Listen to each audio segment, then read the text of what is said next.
Vamos a dar inicio, bienvenidos a nuestro webinar diseñado para ustedes el día de hoy, ¿cómo se calculan los impuestos en mi nómina? Les presento Laura Robles, licenciada en Administración de Empresas, egresada de la Universidad Autónoma de Baja California. Ella cuenta con un diplomado de Impuestos y Servicios Legales por la Universidad Panamericana. Laura cuenta con 10 años de experiencia atendiendo compañías regionales y multinacionales como especialista en contribuciones que derivan de la nómina. Imparte cursos, diplomados relacionados con la nómina y el cumplimiento de obligaciones en materia de seguro social. Actualmente es gerente en el área de sueldos y beneficios de Deloitte. Bienvenida, Laura. Muchas gracias. Vamos ahora a dar nuestra bienvenida y una breve semblanza de nuestra segunda expositora, Nadia Sánchez. Nadia es contador público internacional, egresada del Centro de Enseñanza Técnica y Superior, CETIS Universidad. Cuenta con un diplomado en impuestos por la Universidad Panamericana. Apoya a empresas en distintos proyectos de impuestos corporativos, cumplimiento fiscal, reestructuras corporativas, distribución de dividendos, enajenación de acciones, capitalización delgada, certificaciones, opiniones fiscales, aplicación de estímulos. Bueno, una gran experiencia en este ámbito. Actualmente es socia de impuestos corporativos en Clúster Baja California, Sonora Deloitte. Sin más preámbulo, vamos a dar la bienvenida. Y creo que por el momento se están tardando en conectarse, se están perdiendo de esta experiencia. Bueno, vamos a dar la bienvenida. Iniciamos con Laura, o ustedes indíquennos con quién. Gracias. Voy a detener mi pantalla para que ustedes compartan la suya. Ok, muchísimas gracias. Vamos a compartir. Buenos días a todos. Ok, ¿le confirman si ya la están viendo, por favor? Sí. Ok, excelente. Muy buenos días a todos. Muchísimas gracias por Aritac por la invitación. Nos sentimos honrados nuevamente de estar compartiendo con ustedes. El día de hoy venimos a platicarles sobre un tema primordial, ¿no? Los impuestos que se descuentan vía nómina. En ocasiones, pues, nos llegan propuestas, de ofertas de trabajo, nos dicen el sueldo bruto y el sueldo neto, ¿no? Entonces, ¿a qué se debe? Pues a que todos tenemos corresponsabilidad y pues contribución al gasto público y una forma de hacerlo es a través de los impuestos. En esta sesión o en esta plática de esta hora lo que lo que buscamos, nuestro objetivo es comentarles o que tengan un poquito de noción de cómo se calculan los impuestos que cada semana se van descontando de su nómina. La verdad es que hay muchísimas variables o muchos supuestos, pero tratamos de englobar los principales para transmitirlos el día de hoy. Entonces vamos a iniciar. Bueno, ese es un poco el contenido que vamos a ver. Lo dividimos en dos secciones, la parte del impuesto sobre la renta y la parte de seguridad social. Ok, bueno, en el título cuarto de la ley del impuesto sobre la renta, en el capítulo 1 se habla sobre los ingresos por salarios. Y ahí nos vienen todas las indicaciones desde lo que se va a considerar ingreso, ingreso gravable, ingreso exento, la determinación de las retenciones, el entero, las obligaciones para los patrones y las obligaciones para los trabajadores, todo en materia fiscal, ¿ok? Pero vamos iniciando primero con un pequeño antecedente con respecto a qué nos dice la Ley Federal de Trabajo, ¿no? O sea, ¿cómo sabemos que estamos en ese supuesto? Pues primero debe haber una relación de trabajo. Quiere decir que se presta un trabajo personal subordinado. Esa es la clave, ¿no? Que sea subordinado a otra persona y que mediante y se le haga mediante el pago, la contribución, mediante un salario, ¿ok? Entonces, ya estando en este supuesto, entonces ya sabemos que estamos en el capítulo 1 del título cuarto, ¿no? De que estamos recibiendo o percibiendo un salario del cual se van a pagar impuestos. También hay que tener en cuenta que hay prestaciones que las que le llamamos como obligatorias mínimas de ley, que las marca la Ley Federal del Trabajo. Hay otras prestaciones de previsión social que lo que buscan esas prestaciones es mejorar la calidad de vida de los trabajadores, los cuales no son obligatorias, pero hay patrones que pues les gusta contribuir en ciertos beneficios para sus trabajadores y las otorgan. Y también tenemos la parte de seguridad social. Esa parte también es obligatoria. Los patrones tienen la obligación de cumplir con temas de seguridad social. Ok. Como les decía, en esta parte del título cuarto y en el capítulo 1 de la ley de impuesto a la renta, si tenemos duda de lo que se va a generar o que va a considerar como un ingreso y que es gravable, lo vamos a encontrar en el artículo 94. Aquí nos dice que se va a considerar ingreso por la prestación de un servicio personal subordinado, los salarios y demás prestaciones que deriven de una relación laboral. Entonces, incluyendo la PTU e incluso cuando hay una separación, ¿no? Aquí lo que queremos ver o lo que les quiero transmitir con esto es que estando en este primer supuesto, sabemos que ya es sujeto de impuesto un salario, ¿ok? También nos dice que son prestaciones que se dan en temas, a veces los patrones dan becas, dan beneficios en casa, habitación, en transporte, pero si te lo dan en efectivo, también se considera un ingreso, ¿no? Ahí es donde nosotros como asesores fiscales les recomendamos a las empresas pues que todo el tema de beneficios hacia los trabajadores pues traten de darlo en especie para que caigan en su puesto de previsión social y que sean de forma general. Pero si por alguna razón ustedes perciben alguna ayuda de renta, casa, transporte, cualquier otra, y es en efectivo, también es sujeto de impuesto, ¿ok? Las propinas incluso también para el trabajador se consideran parte de un ingreso. ¿Ok? Entonces, después, esa es como nuestra base principal, ¿no? De donde estamos iniciando. Después está el artículo 93 donde nos dice, bueno, esta es tu base, estos son tus ingresos, pero hay excepciones, ¿no? Estos ingresos son exentos, quiere decir, y se consideran que son ingresos por salarios o por prestaciones, como lo mencionamos en el inicio, pero no van a causar impuestos. Entonces, ¿cuáles serían? Primero, pues los trabajadores que ganan el salario mínimo, ¿no? Si hay un trabajador que gana solamente el salario mínimo, no es sujeto de impuesto, pero no tiene que tener ningún ingreso adicional. Solamente estamos hablando de trabajadores que ganan el salario mínimo, ¿ok? En el caso del tiempo extra, el tiempo extra o el día de descanso puede ser el 50%, que sea un ingreso exento, siempre y cuando no excedan los topes que marca la Ley Federal del Trabajo, que en este caso son las 3 horas diarias, 3 veces a la semana. Si no exceden y están dentro de ese rango, pues el 50% será un ingreso exento. En el caso de indemnización por riesgo de trabajo, enfermedades que se otorguen, pues también están exentos. En el tema de las jubilaciones, pensiones, hay un tope, no todo está exento. Nos dice que van a ser 15 UMAS. Aquí la ley, digo, a lo mejor no sé si están familiarizados, pero siempre nos va a hablar de un parámetro, unos topes. La referencia que es, vamos a ver qué es bueno, en ley está como salario mínimo, pero ya tiene un par de años que el punto de referencia se traslada a la UMA, que es la unidad de medida de actualización. Entonces, cuando nos habla de 15 UMAS, en este caso es el tope exento para ser por año. La UMA se va actualizando cada año. Entonces, para un ejemplo, para 2024, el tope de lo que sería exentos serían 1,628 diarios, ¿ok? Entonces, el excedente, pues ya no se va a considerar un ingreso exento y sería grabado, ¿ok? El reembolso de gastos médicos, dentales, hospitalarios, de funeral, que se concedan de manera general, si tienen esa prestación y se los reembolsa como tal su patrón, también se va a considerar un ingreso exento.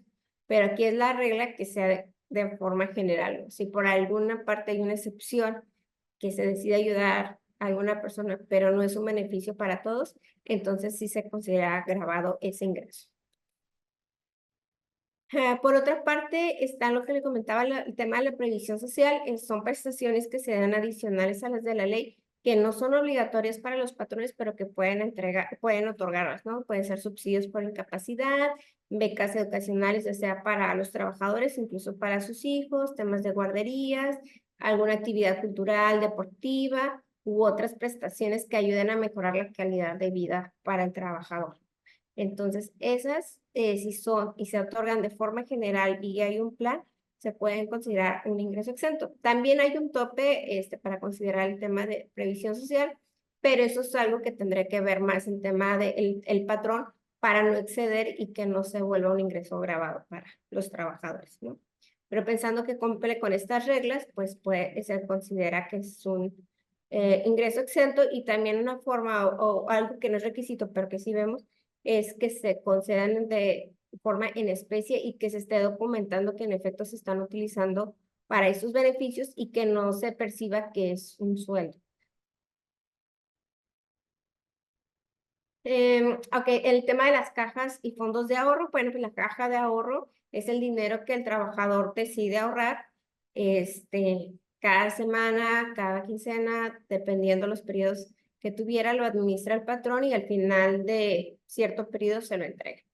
En el tema del fondo de ahorro funciona un poco diferente. El fondo de ahorro, un porcentaje lo pone el trabajador y otro porcentaje igual lo pone el patrón, ¿no? Las condiciones que ahorren o que el patrón ponga el mismo porcentaje, ¿no? El tope es el 13% y al final del ejercicio del cierto periodo también se les entrega, ¿no? Entonces, si cumple con todos los requisitos, en el caso del fondo de ahorro, tiene que buscar el patrón una administradora que lleve ese control de ese dinero que se va reteniendo tanto por el trabajador como por el patrón, y algunos otros requisitos, pues entonces es un ingreso exento para el trabajador, la parte que aporta el patrón, porque la otra parte pues es un ingreso que ya se grabó y lo único que hacen es descontarlo de su nómina. ¿Ok? Los que se obtengan una persona que está en una relación laboral en el momento de su separación, esto es cuando ya hay temas de indemnización o simplemente se retiran, pues todo lo que envuelve esos pagos como prima de antigüedad, retiro, indemnizaciones u otros pagos, está exento hasta un 90%, perdón, hasta 90 veces la UMA por cada año.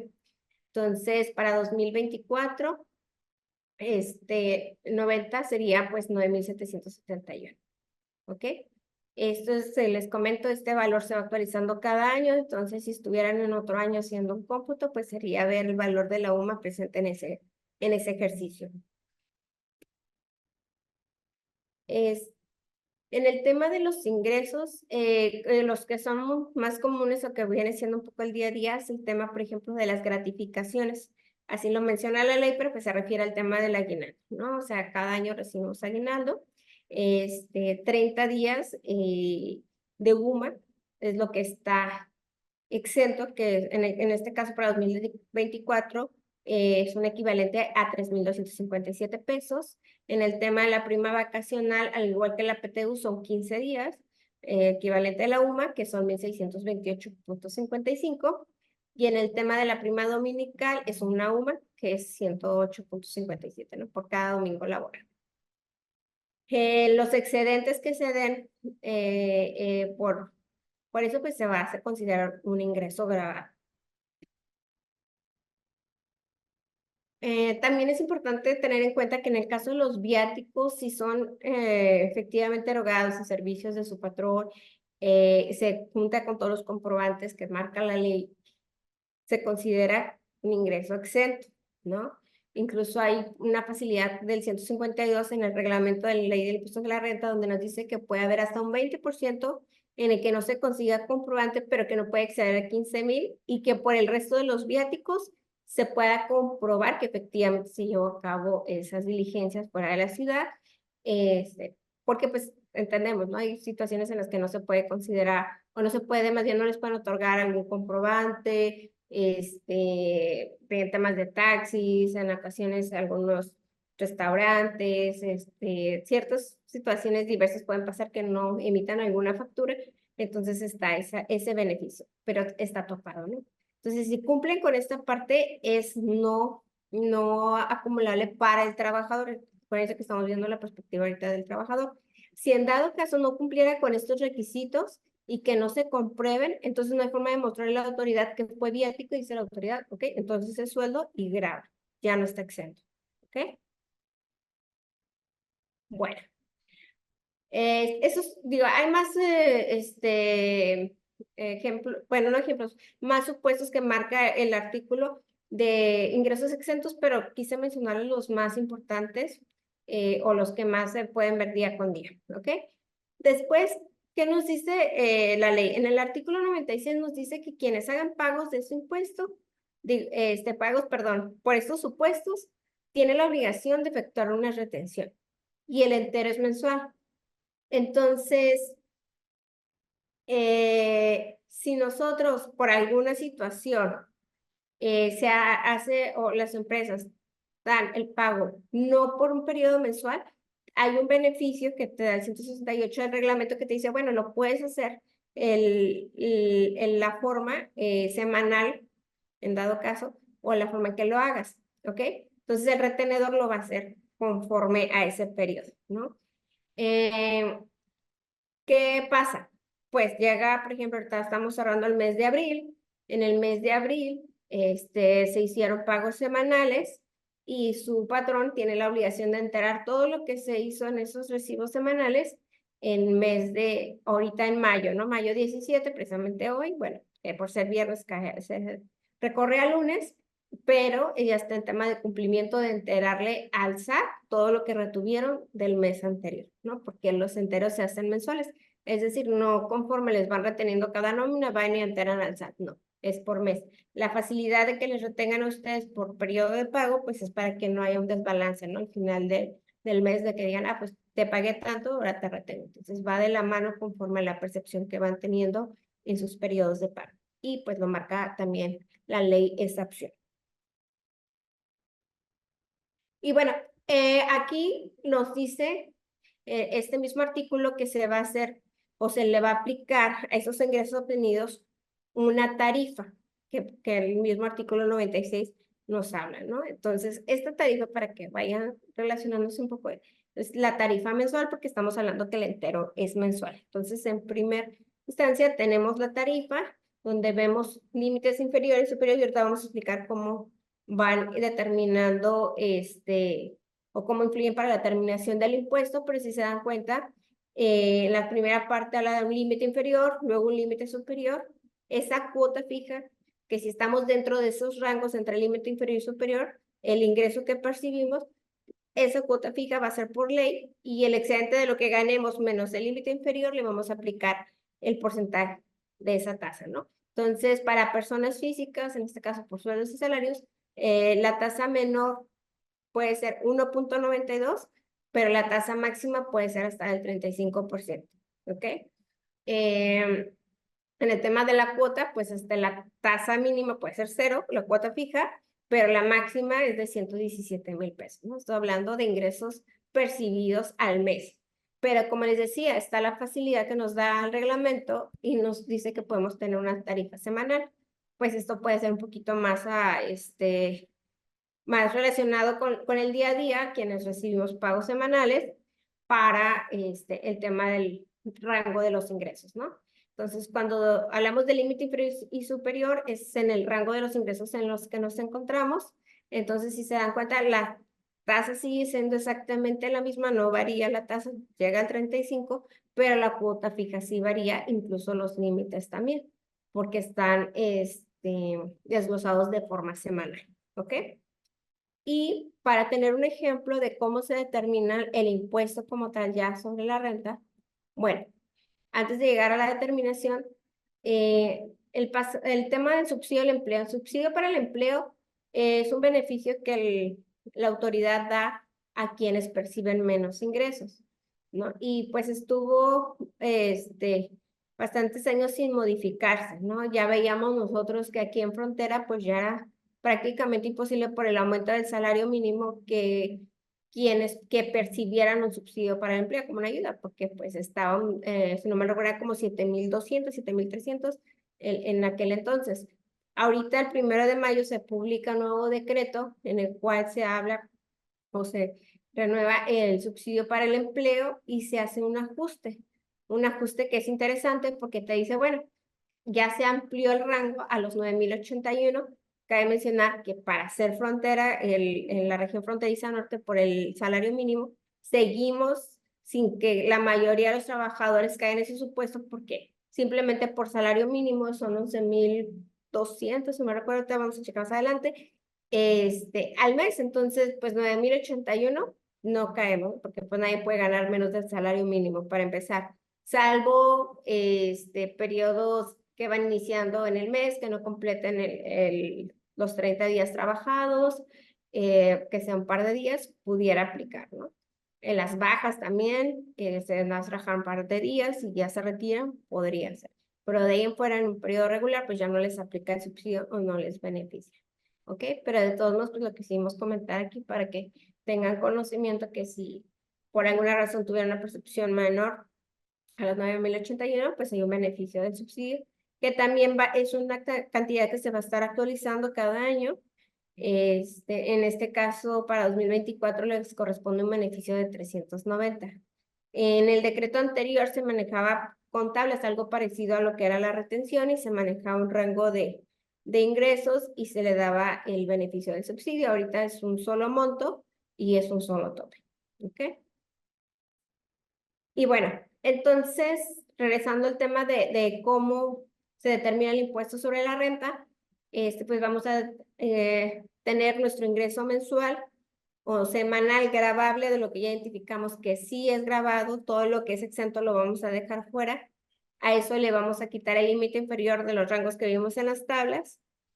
Ese excedente lo vamos a multiplicar por la tasa que veíamos que estaba en las mismas tablas y nos va a dar un impuesto marginal. A ese le vamos a sumar la cuota fija y nos va a dar un impuesto causado. A ese impuesto causado, en dado caso que hubiera subsidio para el empleo, se le disminuye y ya sería el impuesto a retener, y si no hay subsidio al empleo, pues ya para el empleo, entonces ya se da, ¿cómo se llama? Sería la retención, ¿ok? Las tablas se publican también cada año, y eso se hacen a través del anexo 8 de la resolución miscelánea. Si tienen duda, vienen cualquier ley que puedan consultar en el 96, pero también se actualizan mediante resolución miscelánea en el anexo 8. Y ahí vienen las tablas que se hacen a nivel semanal, incluso quincenal u otros periodos de pago que no sean mensuales. Y aquí viendo un caso práctico de lo que podría ser, a lo que les comentaba, por ejemplo, en la región fronteriza norte, pues tenemos un sueldo, un salario mínimo mensual de 11,396 para este año. Entonces, pues se dan cuenta, pues el subsidio no les aplicaría o no aplica para los trabajadores que estén de forma regular, ¿no? Y bueno, entonces aquí en este ejemplo que les quiero compartir, tenemos un caso de un sueldo diario de 400 que está un poquito ligeramente arriba del salario mínimo, que son los 374.89. En semanal representaría 2,800 y vamos a suponer que les dan un 10% de vales de despensa. ¿Ok?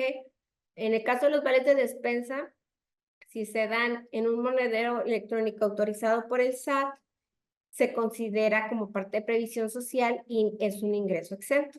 ¿Ok?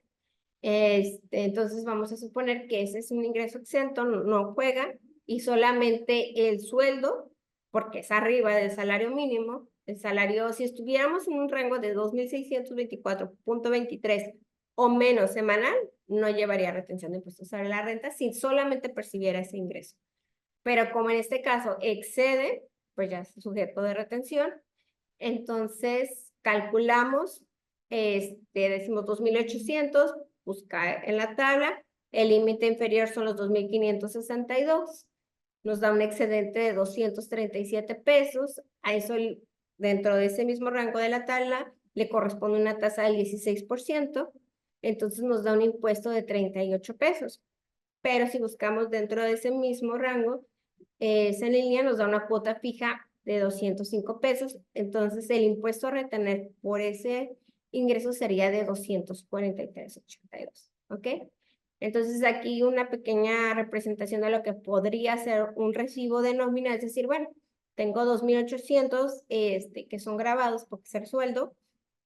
Tengo 280 pesos que son vales de despensa que incluso ni me los dan en efectivo, me los dan mediante monedero electrónico, que eso es importante, acuérdense lo que les comentaba al inicio, es monedero electrónico y por eso consideramos que es exento, pero si por alguna situación la empresa da esa prestación, pero la da en efectivo, entonces sí es grabado 100% y se tendría que sumar dentro del ingreso, ¿ok? Decimos, bueno, son 3,080 menos los 243.82 redondeados 244, pues el neto a pagar son 2,836, ¿no? Entonces, este es el descuento que habría en este supuesto sobre el impuesto sobre la renta, ¿ok? Si tienen dudas, igual nos las pueden ir haciendo, digo, al final de esta sesión vamos a abrir ahí para ir contestando.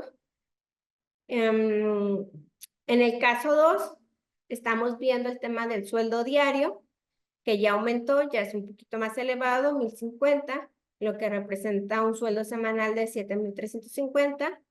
El 10% igual de vales de despensa que se dan en moneda electrónico, 735. Aquí le estamos agregando un factor, vamos a suponer que este trabajador va a salir de vacaciones y se le da una prima vacacional del 35%.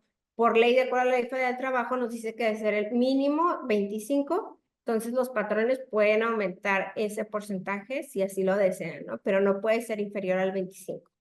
La prima vacacional que representaría serían 2,573 y el exento, ¿se acuerdan que veíamos que en el 93 nos marcaba el exento? Son 1,628.55 para 2024. Los días que está tomando vacaciones es una semana, son 7 días, ¿ok? Entonces, ¿aquí qué nos dice la ley? Pues en el tema de las vacaciones, pues es como si fuera sueldo, ¿no?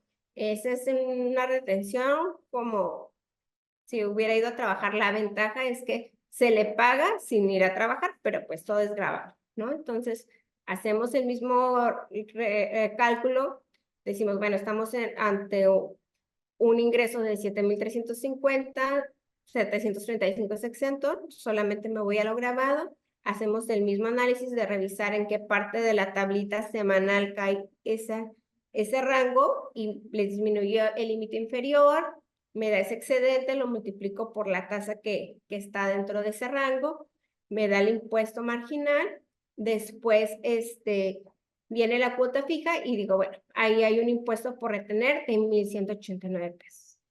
Pero, ¿se acuerdan que en el tema de la prima vacacional tenemos un exento y hay un diferencial, ¿no? 1,629 están exentos, pero la que se está pagando son 2,573. Entonces, quiere decir que hay 944 pesos que están grabados.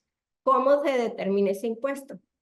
Ok, una mecánica que hay, le decimos hacerlo de acuerdo a ley, que es hacer un comparativo de ingresos. Haces un comparativo de los ingresos que serían mensuales, porque acuérdense que todo partimos de que lo que nos pide la ley el entero y la tabla es mensual. Entonces, bueno, del periodo, porque estos son pagos, pues, adicionales, ¿no? No es un pago semanal ni nada. Entonces se hace un análisis de lo que es en el periodo, en el mes, se hace el cálculo normalito, como si nada más tuvieran sueldos, que es en la segunda pantalla, la parte de aquí, que dices, bueno, sería puro salario 31,920. Y me lo llevo ya a las tarifas mensuales, entonces ya lo comparo y digo, bueno, el límite inferior son los 31,236, me da un excedente de 683 pesos. La tasa del impuesto son 23,52, me da un impuesto marginal de 160. La cuota fija me da 5,004 y me da un impuesto sobre la renta de 5,164. Si el trabajador solamente percibiera sueldo, eso es lo que yo le tendría que descontar al mes. ¿Qué pasa? Bueno, pues está percibiendo 944 más de prima vacacional.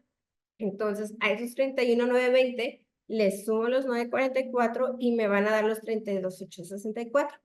Sabemos que una parte de esa prima vacacional es exenta, que son los 1,629, y vuelvo a hacer el análisis en el rango para ver cuál es lo que le aplica el límite inferior, en excedente, en el impuesto, en la cuota, y llego a que debería de tener un impuesto de 5,386. Entonces, ¿qué quiere decir? Que mis ingresos más la prima me da un impuesto a retener de 5,386 y si no tuviera la prima sería 5,164. Entonces, la diferencia quiere decir que es el impuesto que le corresponde a la prima, porque es el único diferencial entre uno y otro. Entonces, 222 es el impuesto que se le retiene por la prima vacacional. Entonces, sí, aquí es donde empieza, o puede notar a veces esos como absurdos, de decir, oye, pues me estás grabando 944, pero 222 es lo que me estás reteniendo. O sea, sí es una cantidad considerable por el importe, ¿no? Pero es parte de la regla. Por eso, todas las retenciones que se hacen a los trabajadores son provisionales. Al final del ejercicio, el trabajador tiene el derecho de hacer su cálculo anual juntando todos los ingresos que tuvo en el ejercicio, con la oportunidad de tener las deducciones personales que marca la ley y confrontarlo con lo que ya se le retuvo previamente para ver si le da un saldo a favor o incluso si hubiera una diferencia porque no se le retuvo adecuadamente en el periodo. ¿Ok?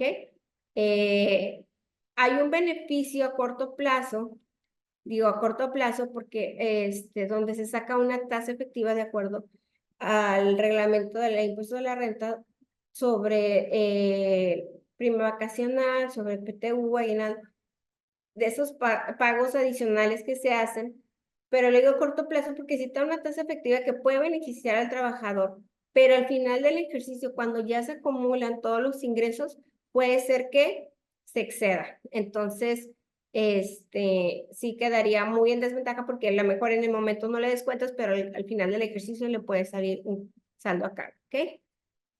Y bueno, en el caso 3 es el mismo análisis del supuesto, pero estamos hablando de un aguinaldo. El aguinaldo, y con un exento. En el caso del aguinaldo, ¿se acuerdan que son 30 días? Entonces aquí pues cambia el exento, que son 3,257, y se hace exactamente el mismo análisis que en la prima vacacional. Se compara un mes con el otro, más agregando el tema del aguinaldo gravable, que en este caso serían 12,493. Se saca el diferencial y en este caso serían 2,938 lo que se tiene que retener del impuesto del aguinaldo. ¿Ok? Les decía, estos son un ejemplo para tener esa percepción, porque luego percibimos de que nos descuentan más de lo que recibimos, pero precisamente el tema es en estas tablitas, que si te dan un poquito más y te cambias de rango, pues entonces ya la cuota es mayor, la tasa por el excedente es mayor, ¿ok? Y bueno, me parece que no hay preguntas, no tengo aquí anotadas. Sí, tenemos dos ¿Ah, sí? preguntitas. Sí, Ah, ok. bien. ¿Te parece que las lea? Sí, por favor. Bueno, solo para aclarar, entonces, en el fondo de ahorro, ¿hay o no descuento de impuesto? Ok. En el fondo de ahorro no hay descuento si cumple con las reglas de generalidad de acuerdo a ley, ¿no? Y los requisitos. Nada más, pues les decía, está topado incluso hasta el 13%. Si por alguna razón el patrón les da el 15, el 18, pues ese diferencial sí estaría grabado. ¿Ok? Tenemos otra preguntita. ¿Cómo aplica la retención del ISR cuando el mes tiene 5 semanas? Pues es que aquí ya lo haces con las tablas semanales, entonces pues ya realmente la retención es con el parámetro es tu tabla o tu tarifa semanal. La diferencia va a ser que tu patrón va a enterar lo que si en el mes, en el pago, porque sale efectivamente pago cada día de las 5 semanas, pues es lo que va a enterar esas 5 semanas. Ujú. Bien, es todo lo que tenemos por acá de preguntitas. Ok. Gracias, Nadia. Sí, no, gracias a ustedes. Si tienen al final, entonces les cedo la palabra a Laura. Hola, hola, buenas tardes ya. Pues antes que nada agradecerles el tiempo de tomarse este espacio para compartir con nosotros. Ahora sí que esperamos que sea de provecho esta sesión para ustedes, ¿no? Y pues sin más, vamos a continuar con ahora lo que es la parte de seguridad social. Pues así como nos platicó ya Nadia, en lo que es ahora sí que el lado de las retenciones, o como lo vemos nosotros en nuestra nómina, las deducciones, ven que siempre vemos pues de un lado las percepciones y del otro las retenciones. Pues tenemos ciertas retenciones que de principio siempre inician con lo que es el impuesto sobre la renta, que es el que nos acaba de explicar Nadia, y luego regularmente continúa con lo que son las retenciones del Seguro Social, ¿no? Que son estas deducciones que se paga tanto el trabajador como la empresa y que son de carácter obligatorio y pues son para dar esta protección a los trabajadores, tanto a ellos como a su familia, ¿no? También por otra parte, pues siguiendo la línea de la nómina, podemos encontrar pagos de pensiones alimenticias. Ay, si me regresas poquitito. Podemos encontrar pagos de pensiones alimenticias que también son una deducción y que las podemos encontrar en la nómina, pero ahí pues va a depender más, ahora sí que de algún compromiso que tenga algún trabajador para con su pareja, con sus hijos, y esto pues lo decrete alguna autoridad competente, ¿no? Entonces, por ahí podemos encontrar también, por el lado de las deducciones, este tipo de retenciones. Por otra parte, pues también de repente encontramos esta justo en el mismo apartado de lo que es la retención del Seguro Social, o en algunas otras nóminas nos encontramos la del fondo de retiro de manera independiente, ¿no? Pero esto es básicamente lo que se va a nuestro Afore y va a ser destinado pues para nuestra pensión. Les digo, dependiendo ahora sí que la nómina que manejen, lo pueden encontrar separado o junto, ¿no? Con las retenciones de Seguro Social.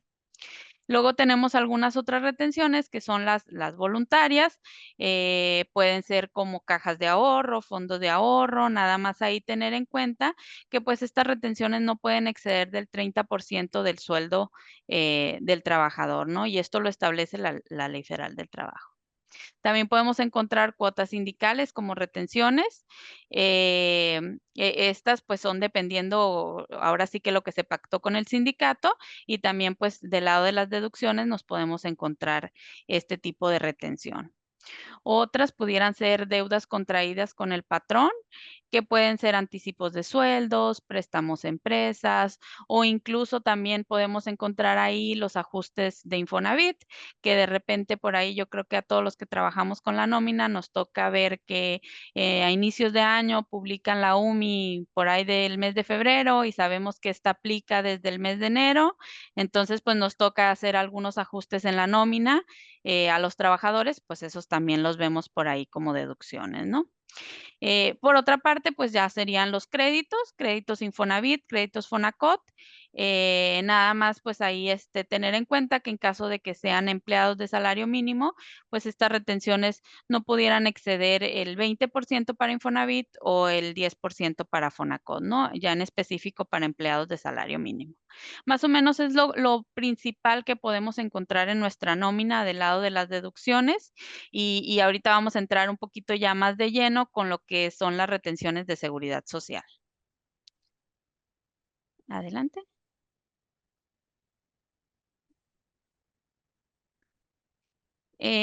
Primero platicarles un poquito lo que son las ramas del seguro o los seguros que maneja lo que es el régimen obligatorio en términos de seguridad social. Son 5 seguros. El primero es el de riesgo de trabajo y prácticamente le da protección únicamente al trabajador y lo protege pues de accidentes o enfermedades que se presenten realizando las actividades laborales, ¿no? Enfermedades y maternidad, le brinda protección tanto al trabajador como a su familia, y pues son enfermedades no profesionales o de maternidad. Invalidez y vida, este seguro únicamente le brinda protección al trabajador, y es cuando por causa de una enfermedad que no es profesional se determine algún estado de invalidez. Por otra parte, tenemos el seguro de retiro, cesantía en edad avanzada y vejez, que le da protección tanto al trabajador como a su familia, y es pues ahora sí que nuestra pensión, ¿no? Sabemos que cuando lamentablemente el trabajador fallece, pues su familia se puede hacer acreedora de esta pensión, ¿no? Dependiendo, hay ciertos requisitos, hay ciertas condiciones, pero por eso es que brinda protección para ambos. Tenemos el seguro de guarderías y prestaciones sociales, que va dirigido a la mujer y al hombre trabajador. Aquí, si mal no recordamos, hace unos años atrás, este seguro estaba dirigido únicamente a la mujer trabajadora o hacía la mención en caso de viudo, divorciado o que conservara la custodia de sus hijos, pero de inicio era para la mujer trabajadora. De unos años para acá, perdón, se incorporó, se reformó el artículo donde nos habla de este beneficio, de esta prestación, de este seguro, y se incorporó que también el hombre trabajador puede hacer uso de este servicio, ¿no? Aquí nada más como dato. Adelante.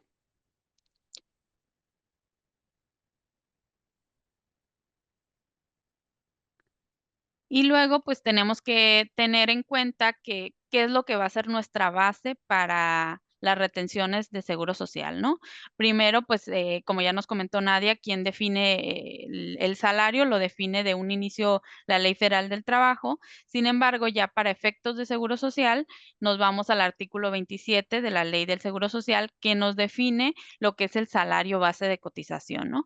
Que en la mayoría de nuestras cuotas obrero-patronales, nuestra base de retención es este mismo. Ahorita vamos a platicar de cada una de las cuotas y cuál es su base, pero en su mayoría nos refiere al salario base de cotización. Y como tal, el artículo 27 nos lo define como el salario base que se integra con los pagos hechos en efectivos por cuotas diarias, gratificaciones, percepciones, alimentación, habitación, primas, comisiones, prestaciones en especie y cualquier otra cantidad o prestación que se entregue al trabajador por su trabajo. Esa es la clave, ¿no? Y muchas veces a mí me pasa que me llegan consultas de clientes donde me preguntan, oye, este tipo de prestación es por su, perdón, integra el salario base de cotización.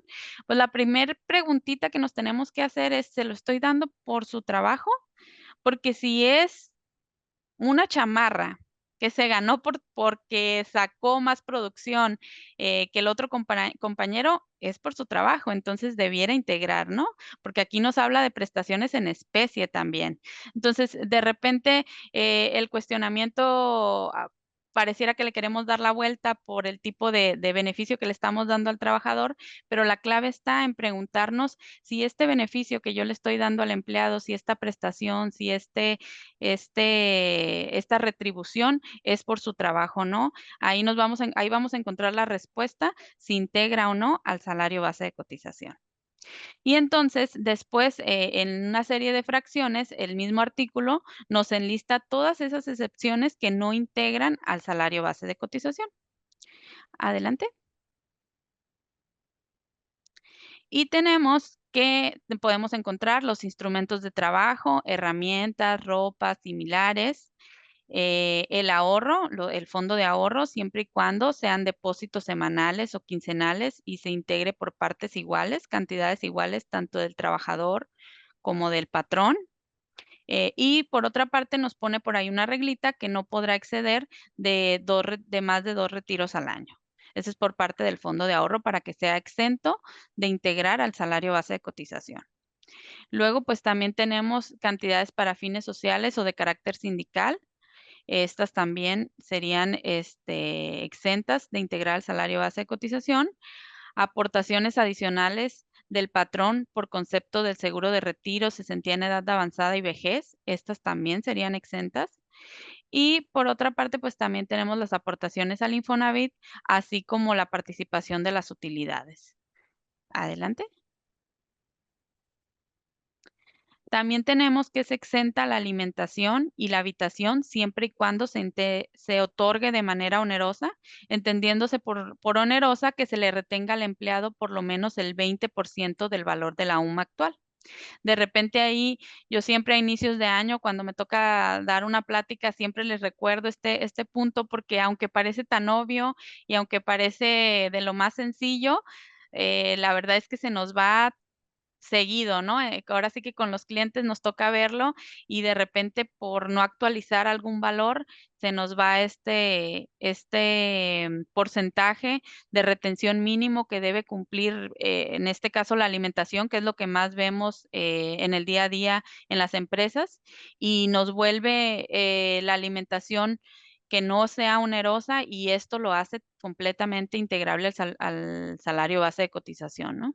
Nos manda una regla donde ya nos dice que debemos integrar el 8.33 por cada alimento percibido, eh, a sumárselo al salario, ¿no? Entonces, por esa situación siempre les recuerdo mucho esta parte porque de repente les digo, parece muy sencilla, pero se nos van por ahí los números, ¿no?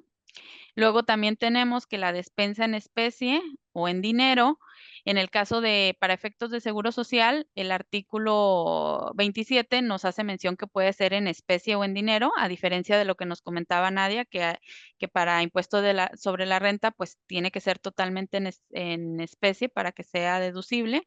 Para efectos de seguro social, el artículo 27 no hace excepción de uno y otro. Sin embargo, sí es importante mencionarles que la autoridad, pues, es más partidaria de que sea en especie, ¿no? Digo que sí nos protege el artículo y ahí está establecido, pero de repente, pues, también es importante compartirles cuál es el criterio de la autoridad. Y el criterio de la autoridad, pues, es que sea en especie. Y pues, tiene un límite para que no sea integrable al salario base de cotización y es el 40% de la UMA. Ese es el límite que va a quedar exento. Luego, por otra parte, tenemos los premios de asistencia y puntualidad con un límite también del 10%, pero en este caso es del salario base de cotización del empleado, ¿no? Entonces, tenemos un límite en específico por cada trabajador. Aquí es importante mencionarles que, bueno, cada uno de estos conceptos que es exento, tenemos que tener mucho cuidado en ahora sí cómo lo entregamos, ¿no? Principalmente en los bonos de asistencia y puntualidad, porque son los que la autoridad ha buscado más por ahí cabos sueltos para hacernos los integrables. ¿Y de qué forma? Pues que no atienden a la naturaleza de estos conceptos, ¿no? Entonces es importante aquí mencionarles que deben de estar ahora sí que acorde a lo que son, ¿no? Si se otorga el bono de puntualidad, pues debe de ser a empleados que asistieron puntualmente a sus labores. Si se otorga el bono de asistencia, pues a los que asistieron, ¿no? Ya dependerá de cada empresa los requisitos o los parámetros que tiene para dar este bono, pero sí es importante que estos requisitos, que estos lineamientos, pues se manifiesten en un plan de previsión social, que queden establecidos y que se den a conocer al trabajador. ¿Por qué? Porque es la forma en que en el caso de una revisión por parte de la autoridad, ustedes pudieran hacer exento este bono, ¿no? Por eso sí quiero hacer hincapié en esta parte, porque sí es importante que atienda la naturaleza de los conceptos, en este caso, asistencia y puntualidad.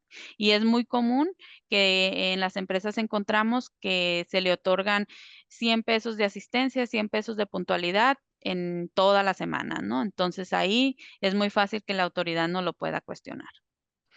Luego también tenemos que es exento de integrar las aportaciones para fines sociales, que son fondos de pensiones y siempre y cuando reúnan los requisitos de la CONSAR.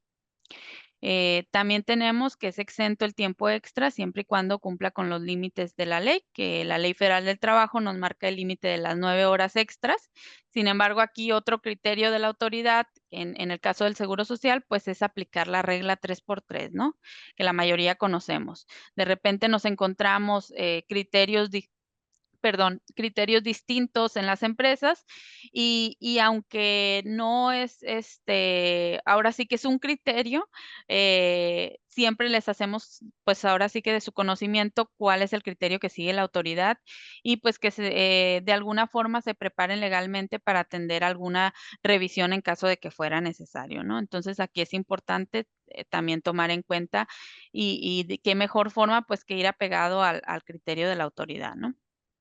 Eh, Aquí también me gustaría comentarles que es importante también distinguir, por ejemplo, estos conceptos son exentos de integrar al salario base de cotización, ¿no? Entonces, de repente nos topamos con que hay empleados que nos preguntan, oye, pues, ¿por qué ahora tuve más cuotas del Seguro Social si más o menos en neto yo percibí lo mismo? Simplemente es echarle un ojito a lo que está percibiendo el empleado y puede ser que neto llegue a la misma cantidad por a lo mejor por un descanso o un festivo trabajado y en otro periodo pues llegó a los mismos netos, pero a lo mejor con tiempo extra, ¿no?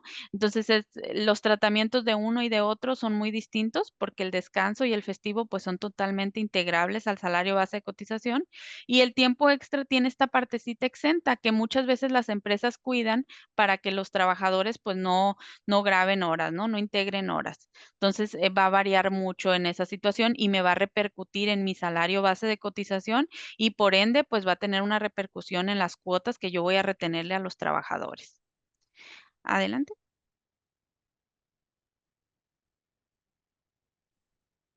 Entonces, pues una vez que conocemos cuáles son ahora sí que cuál es mi salario, cuál es mi cuota fija, cuáles son las prestaciones que yo tengo de manera fija, pactadas con el trabajador o previamente conocidas, determino lo que es un salario fijo. Mi cuota diaria, por lo que todos conocemos como un factor de integración, que son mis prestaciones previamente conocidas, pueden ser prestaciones de ley o pueden ser prestaciones adicionales a la ley y por otra parte, también conozco lo que fueron mis percepciones del salario anterior, que viene siendo mi salario variable, ¿no? Y que ya apliqué todos estos límites que me permite la ley de exentar, de que integren al salario base de cotización y que una vez que hago toda esta determinación, pues llego a un total de variables, lo que conocemos tal cual la mayoría de nosotros como un total variables. Lo divido entre los días que devengó el trabajador y me da un importe que sumado a mi salario fijo, pues voy a determinar mi salario base de cotización. Una vez que tengo esto, puedo empezar a partir de revisar qué cuotas voy a retener al trabajador. Adelante.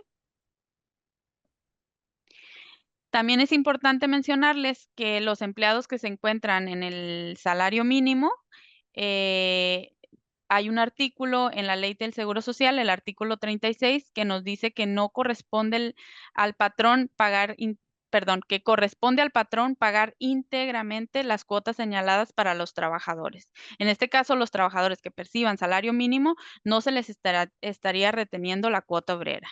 Aquí quise poner un comparativo nada más para que vean pues cómo ha sido el aumento del salario mínimo y que en la actualidad pues contamos con muchos empleados que se encuentran en este grueso de la población, ¿no? Entonces nos pudiéramos topar con esta situación y tener presentes que si tenemos empleados con cuota diaria que estén percibiendo salario mínimos, la cuota obrera está a cargo del patrón. Debiera estarla cubriendo el patrón. Adelante.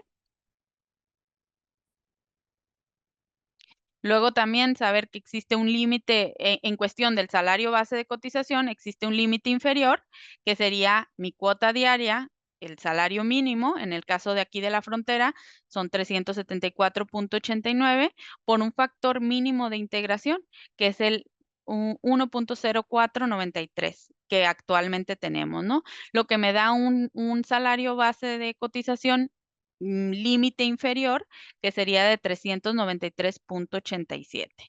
En este caso, nada más recordarles pues que a inicios de año siempre se hace esta mecánica por parte del Seguro Social y de repente los trabajadores que se nos quedan por debajo de este límite inferior en cuestión de salario base de cotización, el IMSS nos aplica una modificación de salario automáticamente, ¿no? Entonces, tener presente a estos empleados que yo ya sé que se me van a quedar por debajo de mi límite inferior en cuestión de salario base de cotización, pues aplicarles una modificación previa para no estar haciendo correcciones posteriores, ¿no?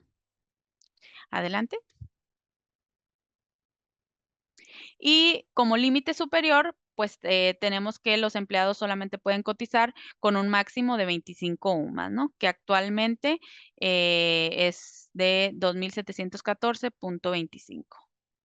Y esto nos lo dice el artículo 28 de la Ley del Seguro Social. Adelante. Luego también en cuestión de las retenciones de las cuotas obrero patronal juegan los ausentismos y las incapacidades. Estos en el artículo 31 podemos encontrar ahí un poquito más de información, artículo 31 de la Ley del Seguro Social, y nos dice que las incapacidades únicamente solo se van a cubrir cuotas correspondientes al ramo de retiro. Esto nos lo dice en su fracción cuarta. Entonces, cuando los empleados tengan incapacidades, es muy importante pues que otorguen esta incapacidad expedida por el IMSS, porque aparte de que va a justificar su falta con el patrón, pues el efecto en el descuento de sus cuotas obrero patronal va a hacer que solamente se le retengan del ramo de retiro, ¿no? Son las únicas que se estarían enterando. Y en el caso de las incapacidades, este lo podemos encontrar en la fracción 1 del mismo artículo, y ahí es donde nos dice que únicamente se van a poder descontar un máximo de 7 ausentismos y que se van a cubrir solamente las cuotas del seguro de enfermedad y maternidad. En este caso, aplicando únicamente 7 ausentismos. Si el trabajador tuvo más de 7 ausentismos, o sea, de 8 en adelante, se libera al patrón del pago de las aportaciones siempre y cuando haya presentado en tiempo la baja del trabajador, porque ahí es donde está lo importante, ¿no? O sea, si lo vas a dar de baja, pues sí, te vas a librar de las cuotas, pero es qué vas a hacer, ¿no? En la mayoría de las empresas yo veo pues que si tiene más ausentismo, se esperan un poquito para ver qué es lo que pasó y nada más pues aplican los 7 ausentismos que les deja la ley, ¿no? Entonces, ya aquí a manera de resumen, podemos ver en esta tablita, en caso de ausentismos, qué cuotas o qué ramos sí se paga y qué no se paga. Como lo mencionamos ahorita, y ausentismos solamente es enfermedades y maternidad, las cuotas de ese ramo, y en incapacidades son las de retiro y las de Infonavit. Adelante. Y luego, pues tenemos ya lo que son las cuotas obrero patronal de cada una de los ramos, ¿no? En el caso de enfermedad y maternidad, tenemos la cuota fija con un 20.40%. Y aquí lo importante es ver la base de esta cuota fija, ¿no? Esta cuota se determina como base la UMA. Entonces, si se fijan, aquí no entra para nada el salario base de cotización. Luego tenemos la de excedentes o cuotas adicional, como la conozcan. No tenemos ahí el porcentaje que le corresponde a cada uno, patrón, obrero. Pero aquí la base de esta retención es la diferencia del salario base de cotización de cada trabajador y la suma de 3 sumas. Entonces, esta diferencia que me da de este cálculo va a ser mi base para la retención de cada uno de estos porcentajes. Y luego tenemos la cuota de prestaciones en dinero, que es con base al salario base de cotización, y así cada una de nuestras cuotas obrero patronales en adelante serían con base al salario base de cotización. En el caso de Infonavit, quise ponerlo por separado. La ley del Infonavit lo maneja como salario base de aportación, pero finalmente es el mismo que nosotros conocemos como salario base de cotización. En el caso de la prima de riesgo, es una cuota que únicamente cubre el patrón y esta pues va a depender de la clase en la que está el patrón y de la siniestralidad que tuvo el patrón en el año anterior, ¿no? Entonces, pues ahí por eso no tenemos una cuota para ejemplificar. En el caso de la cuota fija, no la cubre el trabajador. En el caso de guarderías y prestaciones, únicamente la paga el patrón y retiro también, ¿no? Las aportaciones al Infonavit también únicamente las cubre el patrón. Entonces, seguimos adelante.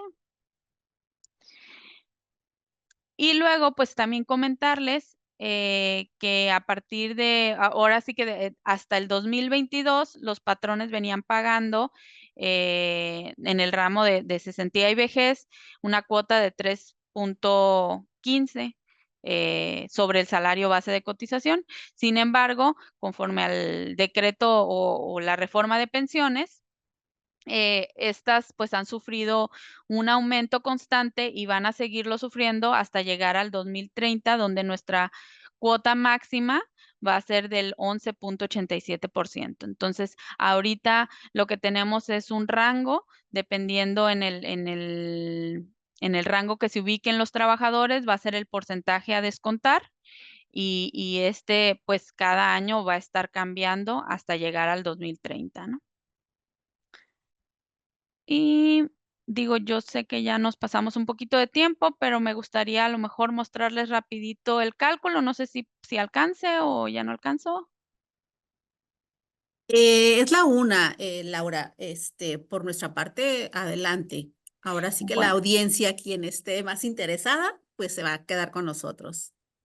bueno, pues no los entretengo mucho y nada más rapidito les muestro el cálculo. Eh, denme un segundito, nada más para que, a ver, nada más ahí me dicen si ya lo miran. Sí. ¿Sí? Okey, siguiendo un poquito la línea de los ejemplos que traía Nadia, el primer ejemplo que tenía una cuota diaria de 400 pesos con prestaciones de ley, nos da un salario base de cotización de 419.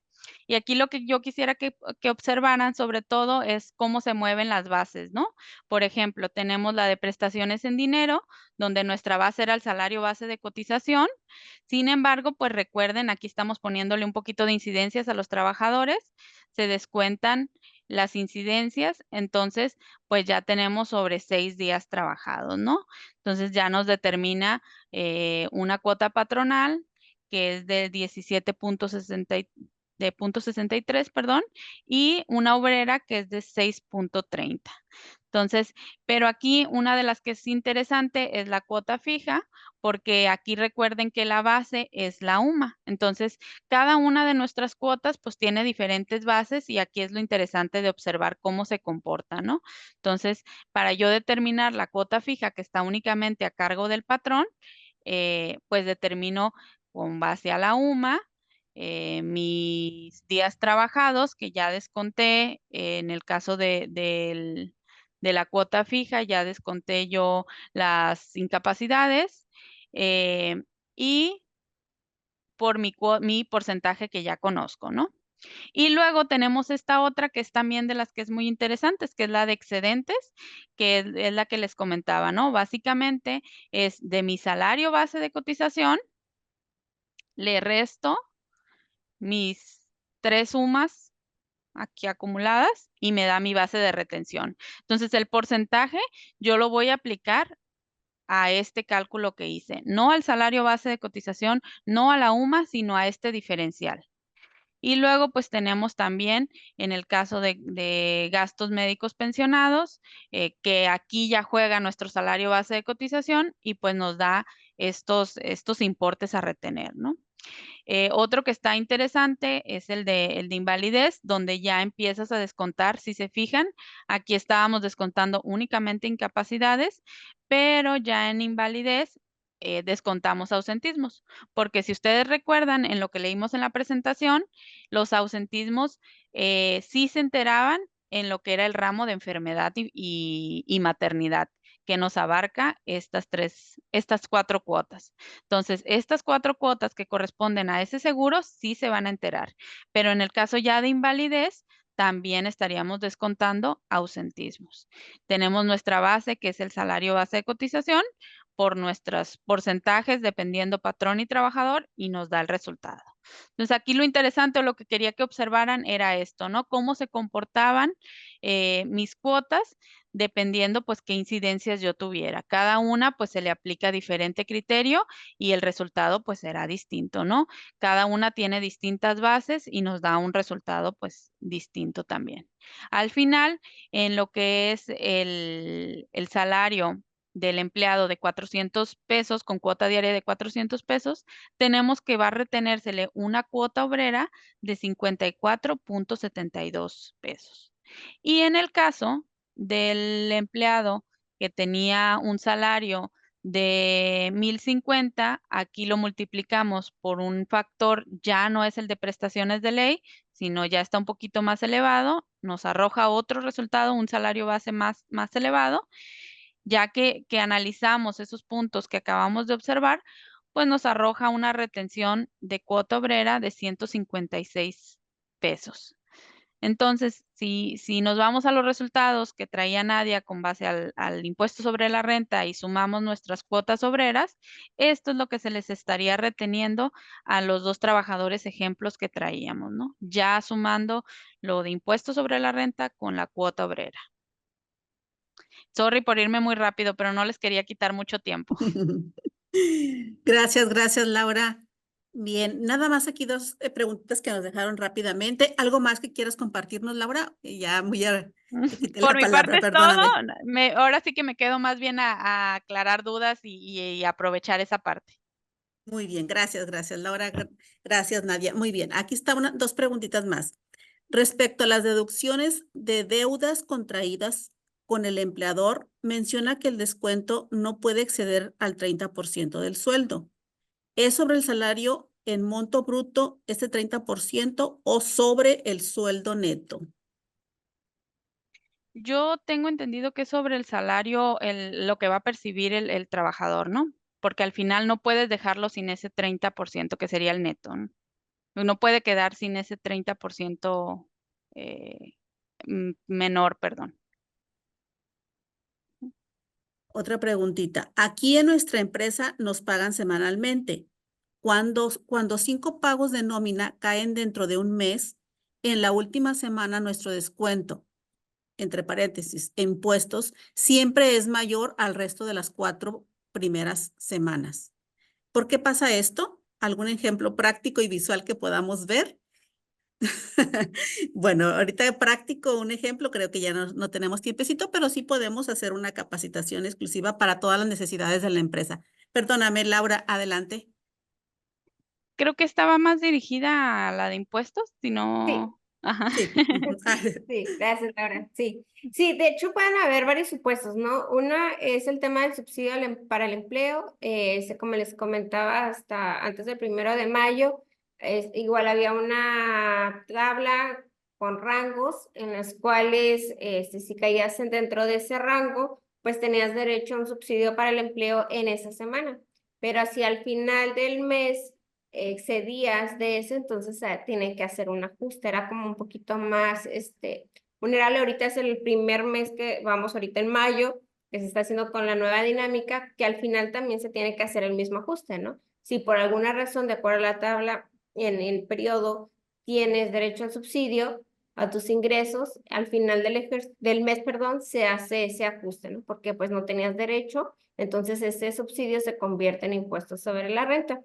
También hay ocasiones en que los patrones hacen como un tipo ajuste, o sea, dicen, bueno, vamos a ver todos los ingresos que se perciben en el mes y lo que le correspondería pagar, ¿no? Y entonces, lo que comentábamos, a veces en las tablas, hasta por 10 pesos más que ganes, ya cambias de rango, entonces tu incremento en tasa y en cuota también está. Entonces, puede ser variado, eso ya sería como ver el detalle para ver. Ajá, ¿cuál es el motivo por el cual pasa eso en la quinta nómina? Muchas gracias, Nadia, muchas gracias. Sí. Bien, los participantes les mandan muchas agradecimiento, les mandan su reconocimiento por tan excelente exposición. Y bueno, por parte de Aritac, voy a dar una breve lectura rápida lectura a los reconocimientos que les tenemos aquí preparados. Tenemos el reconocimiento, Aritac otorga el siguiente reconocimiento a la licenciada Laura Robles por haber impartido el webinar ¿Cómo se calculan los impuestos en mi nómina?, con una duración aproximadamente de 2 horas, a 17 de mayo de 2024, y está firmado por nuestra presidente Obdulia Rodríguez. El reconocimiento tenemos para la contadora pública internacional Nadia Sánchez con el título del webinar ¿Cómo se calculan los impuestos en mi nómina?, con aproximadamente una duración de 2 horas, creo que aquí un pequeño errorcito. Y tenemos que la fecha 17 de mayo del 2024 está firmada por nuestra presidenta, la maestra Obdulia Rodríguez. De nuestra parte es todo. Síganos en nuestras redes, un breve comercial, síganos en nuestras redes de Aritac. Cualquier duda, por favor, envíenos un correo a capacitación. Con gusto la atendemos, con gusto estamos a sus órdenes para una capacitación a la medida de sus necesidades de este tema que tan amablemente nos compartieron nuestras expositoras estrella.